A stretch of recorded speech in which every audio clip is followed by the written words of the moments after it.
Hello friends, welcome back to my channel. எல்லோரும் எப்படி இருக்கீங்க? நாங்கள் ரொம்ப நல்லாயிருக்கோம். நீங்கள் பார்த்துட்டு இருக்கிறது ராதிமா கிச்சன் குக்கிங் சேனல். இன்னும் சப்ஸ்கிரைப் பண்ணலைன்னா ராதிமா கிச்சனை சப்ஸ்கிரைப் பண்ணிடுங்க. பக்கத்தில் பெல் ஐக்கான் இருக்கும், அதை கிளிக் பண்ணிக்கோங்க.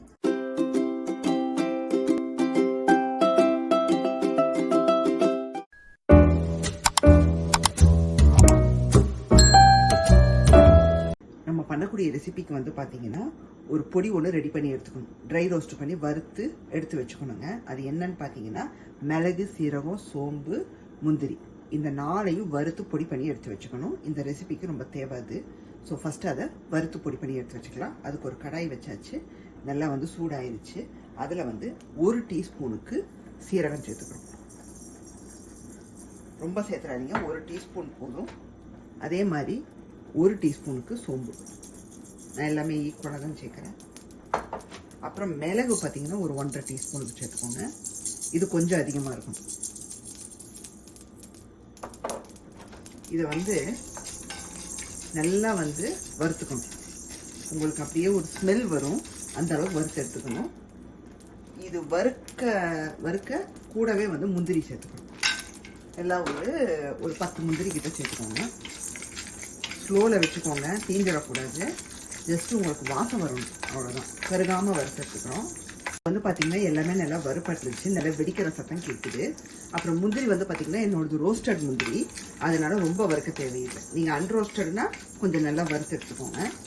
இப்போ ஆஃப் பண்ணிவிட்டு இதை நல்லா பவுட்ரு பண்ணி எடுத்து வச்சுக்கிறோம். பார்த்தீங்கன்னா நம்ம வறுத்ததை வந்து நல்லா வந்து பொடி பண்ணி எடுத்துகிட்டு வந்தாச்சுங்க. இந்த அளவுக்கு நல்லா ஃபைனாக வந்து பொடி பண்ணி எடுத்து வச்சுக்கோங்க. பார்த்தீங்கன்னா மெயின் ரெசிபிக்கு போக போகிறோம். சேம் அதே கடாய் தான் வச்சுருக்கேன். இப்போ எண்ணெய் விட்டுக்கலாங்க. நான் வந்து நல்லெண்ணெய் சேர்க்குறேன்.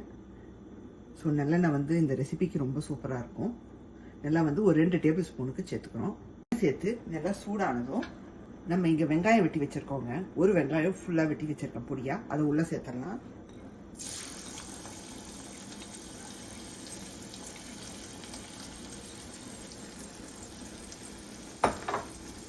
இந்த ரெசிபிக்கு வந்து பார்த்தீங்கன்னா தாளிப்பு ஐட்டம் எதுவுமே கிடையாது. வெங்காயத்தை நல்லா வந்து பொன் நிறமாக வதக்கி எடுத்துக்கணும். உப்பு சேர்த்துக்கிறவங்க வெங்காயம் வந்து நல்லா வதங்கி வரத்துக்கும் ரெசிபிக்கும் தேவையான உப்பு நான் இதுலேயே சேர்க்குறேன். என்னடா ரெசிபி என்னன்னு சொல்லாமையே பண்ணிட்டு இருக்கோமே நீங்கள் நினைக்கலாம். அதுதாங்க விஷயம். எப்போவுமே ஒரே மாதிரி என்ன பண்ண போகிறோம் அப்படிங்கிறத சொல்லி எடுத்துக்கிட்டு இருக்கோமா. சரி, இன்னைக்கு சொல்லாமல் இன்பிட்வீன் நீங்களே கண்டுபிடிச்சிருவீங்க. நான் ஒரு சில விஷயங்கள் ஆட் பண்ணும்போது நீங்களே தெரிஞ்சுப்பீங்க, ஓ இதை வச்சு தான் ஏதோ பண்ணுறாங்க அப்படின்னு. பார்த்தீங்கன்னா வெங்காயம் பாதி வதங்கிடுச்சு. இப்போது இஞ்சி பூண்டு விழுது சேர்த்துடலாங்க. நல்லா 1 டீஸ்பூனுக்கு இஞ்சி பூண்டு விழுது சேர்த்துக்கிறோம்.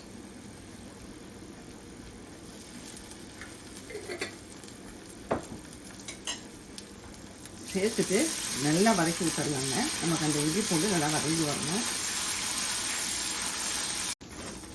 நமக்கு வந்து பார்த்தீங்கன்னா வெங்காயம் நல்லா வதங்கிடுச்சு. இப்போ தக்காளி சேர்த்துக்கோங்க. இங்கே வந்து பார்த்தீங்கன்னா ஒரு தக்காளி பொடியாக வெட்டி வச்சுருக்கேன், அது உள்ளே சேர்த்துடலாம். சேர்த்துட்டு தக்காளியை நல்லா வந்து நம்ம நைஸாக வந்து ஸ்மாஷியாக எடுத்துக்கிறோம், வதக்கி எடுத்துக்கிறோம். இப்போது தக்காளி வதங்கிடுச்சான்னு பார்க்கலாங்க. நான் மூடி போட்டு வச்சுருந்தேன், குயிக்காக வதங்கிடும். அதுக்காக தக்காளி நல்லா வதங்கிடுச்சுங்க.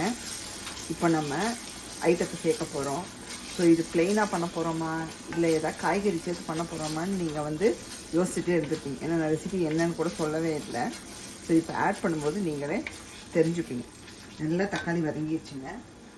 இப்போது நம்ம விஷயத்தை சேர்க்க போகிறோம். என்னன்னு பார்த்தீங்கன்னா போன்லெஸ் சிக்கன். இதை வச்சு தான் நம்ம பண்ண போகிறோம் கிரேவி. ஸோ இப்போ அதை சேர்த்துடலாங்க. நான் வந்து க்யூப்ஸாக கட் பண்ணி வச்சுருக்கேன். நல்லா வாஷ் பண்ணிவிட்டு நல்லா 2 பெரிய பிரெஸ்ட்டுங்க, ஓவல் ஷேப்பில் இருக்கும். அது இந்த மாதிரி நான் கட் பண்ணி வச்சுட்டேன். நல்லா மஞ்சத்தூள் போட்டு வாஷ் பண்ணிவிட்டு அதை உள்ளே சேர்த்துக்கணும். ஏன்னா உங்களுக்கு தோணிகிட்டே இருந்திருக்கும் எதை வச்சு பண்ண போகிறாங்க அப்படின்னு. ஸோ நல்லா வந்து கலந்து விட்டுடலாங்க. உங்களுக்கு வந்து அந்த சிக்கன் வெள்ளை கலர்லாம் மாறும். இந்த போன்லெஸ் சிக்கன் அது மாறுற அளவுக்கு வதக்கி விட்டுக்கலாம். அதுக்கப்புறம் மசாலா பொடியெல்லாம் சேர்த்துக்கலாம். நமக்கு வந்து பார்த்தீங்கன்னா சிக்கன் வந்து நல்லா வதங்கிடுச்சுங்க. அப்படியே வந்து உங்களுக்கு அந்த வெள்ளை கலரில் மாறிடுச்சு. இப்போ மசாலா பொடி சேர்த்துக்கலாங்க. என்ன சேர்க்க போகணும்னு பார்த்தீங்கன்னா ஃபஸ்ட்டு மஞ்சள் தூள் சேர்க்க போகிறோம். ஒரு அரை டீஸ்பூனுக்கு மஞ்சள் தூள் சேர்த்துக்கிறோம். அடுத்ததாக வந்து சேர்க்க போகிறது தனி மிளகாத்தூளுங்க. உங்களுக்கு காரத்துக்கு ஏற்ப அளவு சேர்த்துக்கோங்க. மிளகாய் தனியா ரெண்டும் சேர்க்க போகிறோம். ஸோ பார்த்து சேர்த்துக்கோங்க. நான் வந்து ஒரு டீஸ்பூனுக்கு சேர்க்குறேன். ஏன்னா நம்ம மிளகுத்தூள் வேறு அரைச்சி வச்சுருக்கோம். ஸோ அதனால கவனமாக சேர்த்துக்கோங்க. ஸோ என்னோடய இதில் தனியாவும் கலந்துருக்கிறதுனால நான் ஒரு டீஸ்பூன் சேர்த்துருக்கேன். நீங்கள் அந்த மிளகாத்தூள் மட்டும் ஒரு டீஸ்பூன் சேர்க்குறீங்கன்னா தனியா வந்து கூட கொஞ்சம் அதிகமாக சேர்த்துக்கோங்க. இப்போ நல்லா கலந்து விட்டுட்டு இதை மூடி போட்டு வச்சிட போகிறோம். நல்லா நமக்கு மசாலா எல்லாம் சேர்ந்து வதங்கி வரட்டுங்க. வந்து கொஞ்சம் கலந்து விட்டுறலாங்க. மூடி போட்ட பிறகு லைட்டாக ஒரு கலரி விட்டுடலாம், இல்லாட்டி நமக்கு அடி பிடிச்சிக்கும். மீடியம் ஃப்ளேமில் வச்சுக்கோங்க. ஸ்லோ டு மீடியம், ரொம்ப ஹையில் வைக்காதீங்க. நல்லா வந்து மிக்ஸ் பண்ணி விட்டுட்டு இப்போ கொஞ்சமாக தண்ணி தெளிச்சுக்கிறோம். ஏன்னா நமக்கு வந்து கிரேவி மாதிரி எடுக்க போகிறோம். அதனால இன்னும் கொஞ்சம் தண்ணி தெளிச்சுக்க போகிறோம். தண்ணி வந்து பார்த்திங்கன்னா நான் மிக்சியில் தான் பொடி பண்ணேன். ஸோ கொஞ்சம் அப்படியே மிக்சியை வந்து இது பண்ணி வச்சுருக்கேன். அதிலிருந்து கொஞ்சம் சேர்த்துக்கிறேங்க. ஜஸ்ட்டு கொஞ்சமாக தான் சேர்த்துருக்கேன். நான் 1/4 டம்ளருக்கும் கம்மியாக. ஸோ நல்லா வந்து நமக்கு அந்த சிக்கன் கொஞ்சம் வெந்து வரட்டும். உங்களுக்கு போன்லெஸ் வந்து குயிக்காக வெந்துடும். பட் ஸ்டில் நமக்கு அந்த மசாலா வாடையெல்லாம் போய் நல்லா இதாகி வரட்டுங்க. கொஞ்சம் கலந்து விட்டுறலாங்க.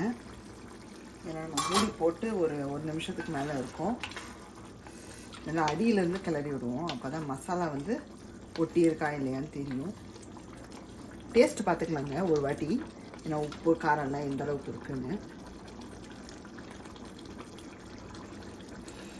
கையில் கொஞ்சம் ஊற்றிக்க போகிறேன்.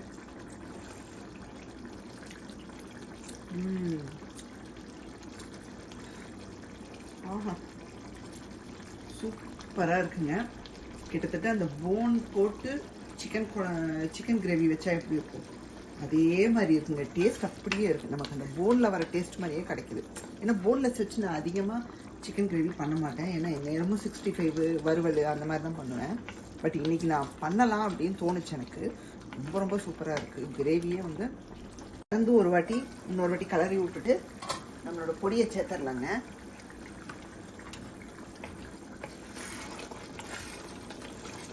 சூப்பராக இருக்குங்க பார்க்குறதுக்கு.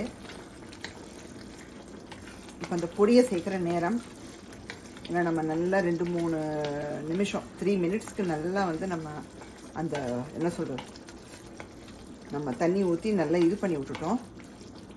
ஸோ இப்போது நம்ம அரைச்ச பொடி நல்லா இந்த மாதிரி ஃபைனாக பொடி பண்ணி எடுத்துக்கோங்க.